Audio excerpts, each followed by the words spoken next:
Mumbai ട്രിപ്പിന്റെ second part video ആണ് ഇന്ന്. മുംബൈ പോയി കഴിഞ്ഞാൽ നിങ്ങൾ എന്തായാലും ട്രൈ ചെയ്യേണ്ട ഒന്നാണ് Mumbai local trains. Mumbai city full ആയിട്ട് കറങ്ങാൻ വേണ്ടിയിട്ട് ഈ ലോക്കൽ ട്രെയിൻസ് നമുക്ക് യൂസ് ചെയ്യാൻ വേണ്ടി പറ്റും.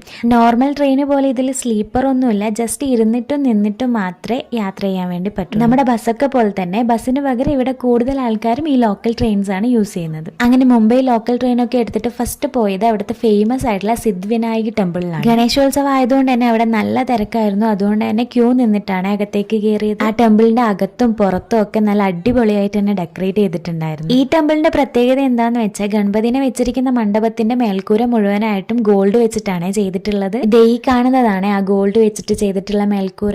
നെക്സ്റ്റ് പോയത് മുംബൈയിൽ പുതുതായിട്ട് ചെയ്തിട്ടുള്ള അണ്ടർ സീ ടണൽ കാണാൻ വേണ്ടിയിട്ടാണ്. അത് ഏകദേശം 4 കിലോമീറ്ററോളം കടലിനടിയിലൂടെ ചെയ്തിട്ടുള്ള റോഡിലൂടെയുള്ള ഒരു ഡ്രൈവ് ആയിരുന്നേ. അതും നല്ലൊരു അടിപൊളി എക്സ്പീരിയൻസ് ആയിരുന്നു. അപ്പൊ ബാക്കിയുള്ള മുംബൈ ട്രിപ്പിന്റെ വിശേഷങ്ങളൊക്കെ നെക്സ്റ്റ് ഒരു വീഡിയോ ആയിട്ട് ചെയ്യാം.